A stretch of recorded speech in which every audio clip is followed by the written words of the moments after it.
I want to start with a number. 1820. That's the year they tell us Antarctica was first sighted.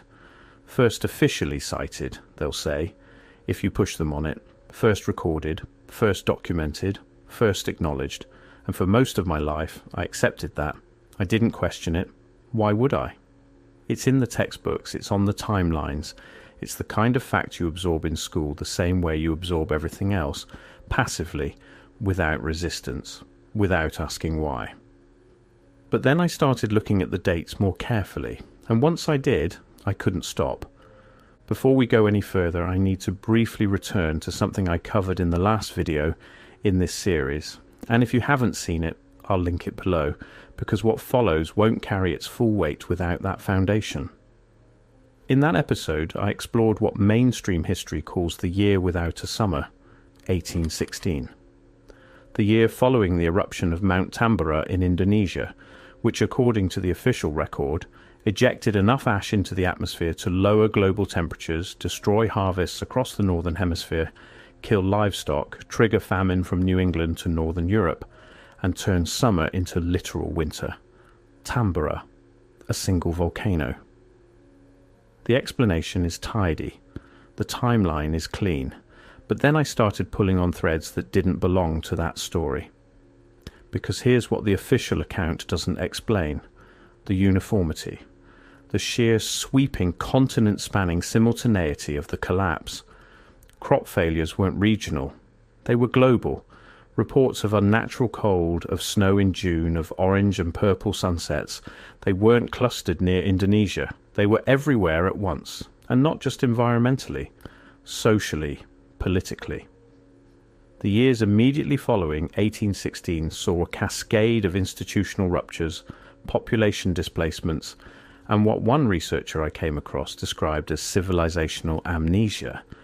Entire communities that seemed to lose continuity with what came before. In that video, I proposed something that I know made a lot of you uncomfortable. And good. It should.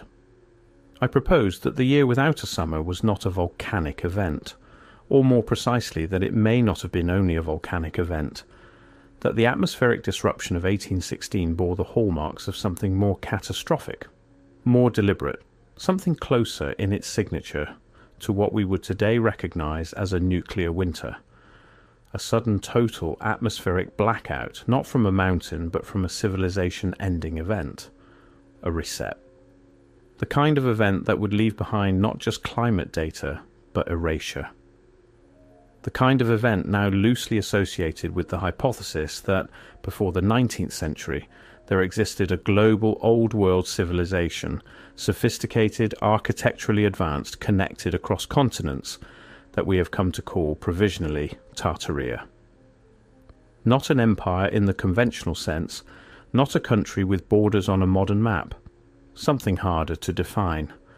A presence, a civilization whose fingerprints are visible everywhere once you learn to recognize them, in the architecture, in the canal systems, in the city grids that appear fully formed in the historical record without any construction documentation, without any scaffolding period, without any of the messy incremental archaeology that should accompany human settlement. And then, apparently, it was simply gone. We covered all of that, but there was one detail I kept circling back to. One date I kept setting aside because it felt almost too convenient, too perfectly placed. The date Antarctica was discovered. 1820, 4 years after the year without a summer. I want you to hold that gap in your mind. 4 years, not a generation, not a century, 4 years after what may have been the most catastrophic atmospheric event in recorded human history, an event that, if my previous analysis holds, may have functioned as the final act of a global civilizational collapse, an event where the entire world experienced freezing simultaneously. And then the world's most remote, most inaccessible, most sealed, most frozen landmass is suddenly, officially, discovered. And not by one expedition, by 3, simultaneously. A British crew, an American crew, a Russian crew, all operating independently, we're told, all in the same region, all within months of each other, all in 1820. Now, I'm not going to stand here and tell you that's impossible. People chase discoveries, expeditions overlap, competition drives exploration. I understand all of that, but I want to ask a different kind of question. Not whether it happened, but why then? Why, after millennia of human civilization, after the Phoenicians and the Greeks and the Romans and the Chinese and every sophisticated maritime culture that ever put a hull to open water, why does the largest landmass south of the equator remain entirely undiscovered, undocumented and unnamed until 4 years after the world's sky went dark? Why then? Because here's where the conventional account starts to develop cracks. The further I went into the cartographic record, and I mean deep, into archives that don't get cited in introductory history courses, the more the 1820 discovery date began to look less like a beginning and more like a cover story. There are maps, actual surviving, historically documented maps that show Antarctica long before 1820. The Piri Reis map, dated 1513, drawn by an Ottoman admiral who explicitly stated he was compiling it from older source maps, shows a southern landmass with a detailed, accurate coastline. Not a vague blob, not a speculative fringe. A charted coastline that, when researchers in the 20th century overlaid it against modern satellite imaging of the subglacial terrain, the actual rock beneath 2 miles of ice, aligned with a precision that no one has adequately explained. The Orontius Phineas map from 1531 goes further.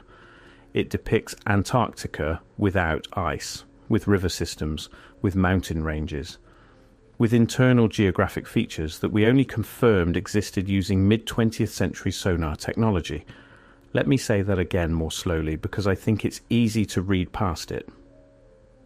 A map drawn in 1531 shows geographic features of Antarctica that humanity did not technologically confirm until the 1950s. The official explanation breaks down almost immediately under the weight of that sentence. The academic response has historically been coincidence, lucky extrapolation, or the suggestion that ancient cartographers were simply guessing at a southern landmass for philosophical and geometric reasons. Symmetry, balance, the idea that the north must be matched by the south, and maybe that's true, maybe it is coincidence. But how do you guess a river? How do you guess subglacial mountain ridges? How do you guess a coastline with enough accuracy that it survives comparison to satellite data 5 centuries later? You don't guess that. You don't theorize that. You map it from observation, from presence, from knowledge that was either first-hand or inherited from someone who was there. And that raises a question that the mainstream record has never satisfyingly answered. Who was there? If you're finding this worth your time, and I hope you are, consider subscribing or becoming a YouTube member. This series goes places that most channels won't touch, and having you along for it means everything. Now, back to Antarctica. Because we're just getting started, I want to return to 1816 for a moment, because I think we've been looking at it from the wrong angle. In the previous video, I laid out the case that the atmospheric event of 1816, whatever its true cause, may have functioned as the terminal moment of an old world civilization. The event that ended something. The nuclear winter that followed what may have been a civilization-scale catastrophe, leaving behind depopulated cities, orphaned infrastructure, and a historical record so thin it barely qualifies as a record at all. But what if that framing is only partially correct? What if 1816 was not just an ending? What if it was also, for someone, a beginning? Here is the theory I've been sitting with, and I want to be clear that I am presenting this as a question, not a conclusion. What if the atmospheric event of 1816, whatever generated it, was capable not only of disrupting the Northern Hemisphere's climate, but of accelerating glaciation at the poles? What if the same mechanism that turned summer to winter across Europe and North America also, in some compounding way, drove ice formation southward? What if Antarctica, the ice-free continent visible on 16th century maps, was in the process of freezing or had recently been frozen, and 1816 was either the final phase of that process or a deliberate rehearsal of it. I know, that's a significant claim, and I'm not making it as a claim. I'm making it as a shape, a pattern of timing and geography and suppression that I cannot stop thinking about. Because consider what comes next. 1816, the sky goes dark. A global atmospheric event of unprecedented scope disrupts civilization. 1820, Antarctica is discovered, officially entered into the record, named, catalogued, claimed, not before, not during, after, 4 years after. The pattern appears, and once you notice it, you cannot unfocus your eyes from it. Stay with the timeline, because it doesn't stop at 1820. The same thread, the maps, the knowledge, the carefully preserved secret of what Antarctica actually is, keeps surfacing. Decades later, in the hands of people who had every resource in the world to go and look. 1946, 1 year after the end of World War II. The United States Navy launches Operation High Jump, a full military expedition to Antarctica. Not a research team, not a small exploratory vessel, 13 ships, 33 aircraft, nearly 5,000 military personnel. Led by Rear Admiral Richard Byrd, one of the most decorated naval officers in American history. The stated objective was scientific, mapping, research, establishing a base, and maybe that's all it was. But here's the part that makes the timing impossible to set aside, because the Americans were not the first military power to take Antarctica seriously, not even close. In 1938, 7 years before High Jump, Nazi Germany launched its own Antarctic expedition, the Schwabenland expedition. They mapped nearly 600,000 square kilometers of territory, dropped thousands of marker stakes to assert territorial claim, and reportedly returned with something that shifted internal priorities at the highest levels. What exactly, we're not told.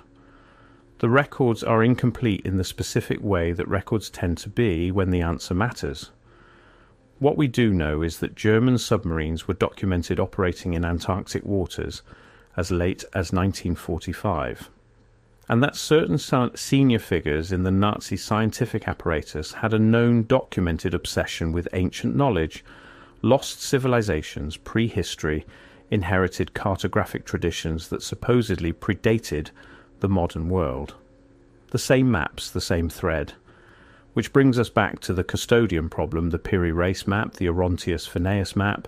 The Admiral himself stated he compiled those charts from older sources that are never named, never located, never accounted for. Someone held that knowledge. Some chain of hands preserved it across centuries, across the 1816 rupture, intact enough for multiple parties, an Ottoman admiral, a Nazi expedition, an American naval fleet to apparently follow it to the same place. Who were they? And what did all three find when they got there? The evidence doesn't answer that, but it doesn't dismiss it either. Now I want to talk about what we're not allowed to do, because this is the part of the Antarctica conversation that most people skip past, and I think it's the most important part.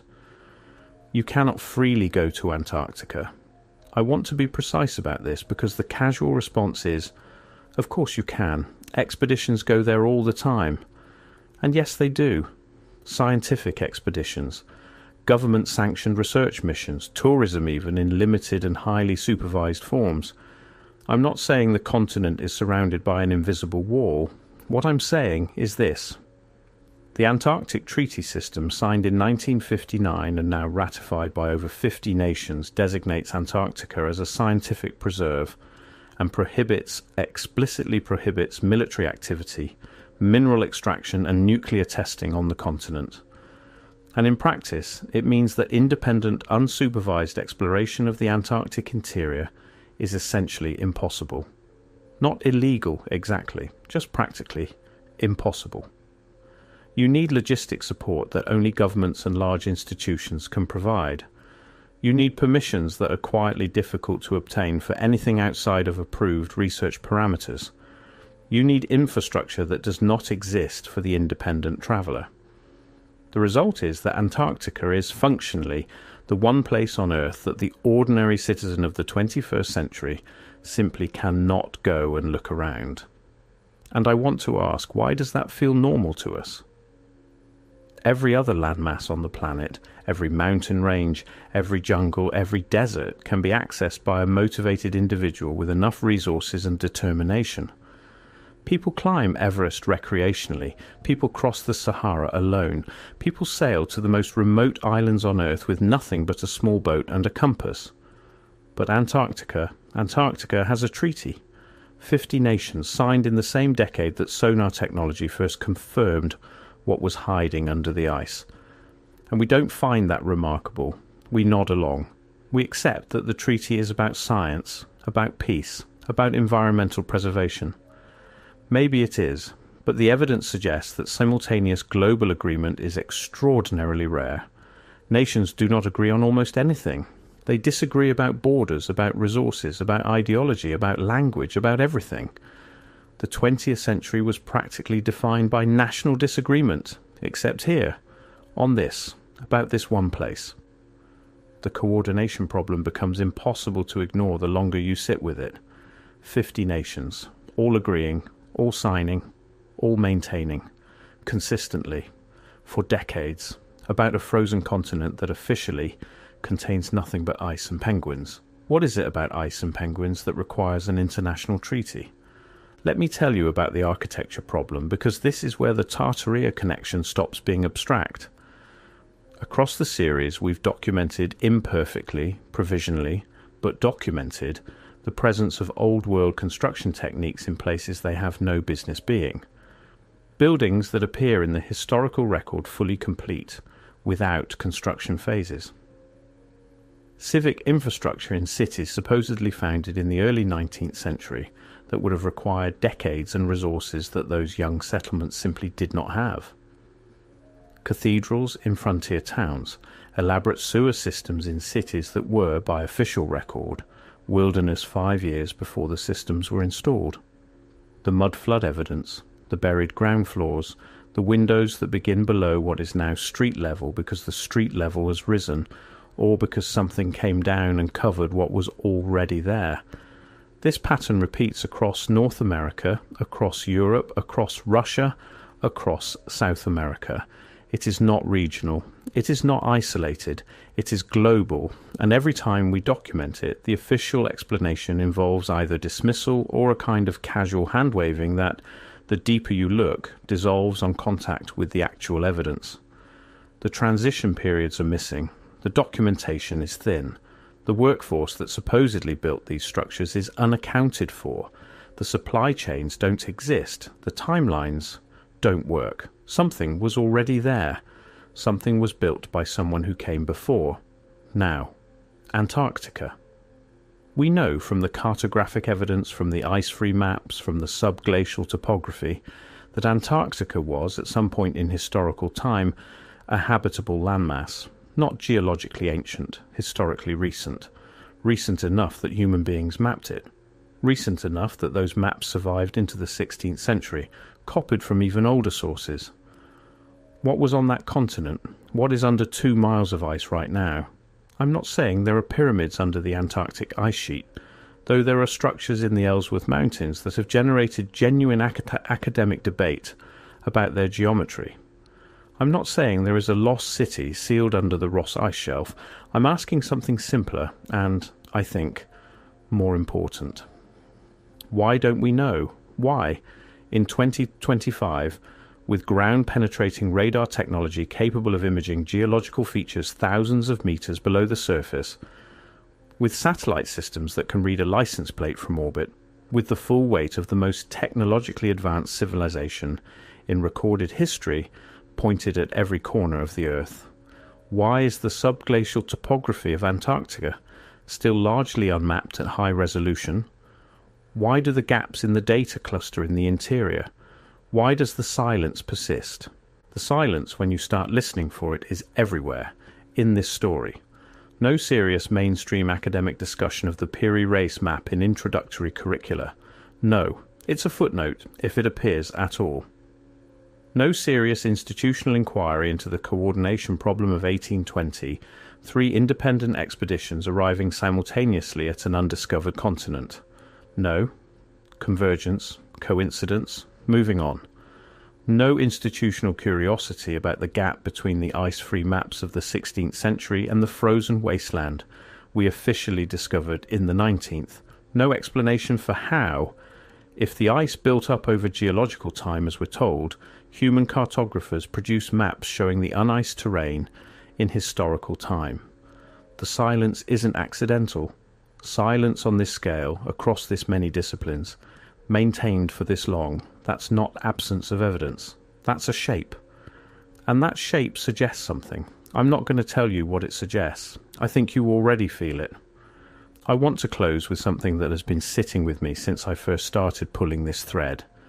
If we accept, provisionally, carefully, with all appropriate skepticism, that there existed before the 19th century a global civilization of significant sophistication, if we accept that this civilization left behind infrastructure, maps, architectural techniques, and knowledge that our official history cannot account for, if we accept that the events of 1816 represented in some form the terminal convulsion of that civilization, a collapse so total and so violent that it left atmospheric scars visible across the northern hemisphere, and if we accept that Antarctica, the last unmapped and ice-free landmass on those older charts, was sealed, frozen, treaty-locked, and quietly removed from public access in the years immediately following, then we have to ask the hardest question.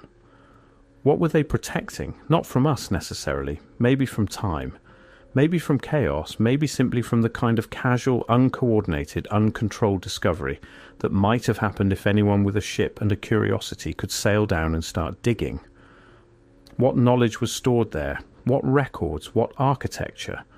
What evidence of a civilization that we have been, through some combination of catastrophe, deliberate erasure, and institutional incuriosity, prevented from knowing? I don't have the answer. I want to be honest with you about that. I have been sitting with these questions for months, and they have not resolved. They have only deepened. The further I go into the record, the more I find not answers but structure, the shape of something deliberately obscured, something whose outlines I can trace without being able to see its face. Once you see that structure, you cannot unfocus your eyes from it. An atmospheric catastrophe in 1816, unprecedented in its scope and duration. An official continent discovered 4 years later by 3 nations at once, sealed by 50 nations a century after that. Ancient maps that show what's under the ice, a historical record that goes silent at precisely the moments where continuity should exist. Architecture without builders, cities without origins, a civilization without a gravestone, and a continent renamed, restricted, ice-covered and quietly held, just out of reach, that may contain under 2 miles of frozen silence the answer to all of it. Maybe, or maybe not. But I can't stop thinking about the number 1820. And I don't think you will either now. If this series is worth something to you, consider commenting your thoughts or your theories below. The next video goes somewhere I wasn't sure I was ready to go. I think I am now. See you there.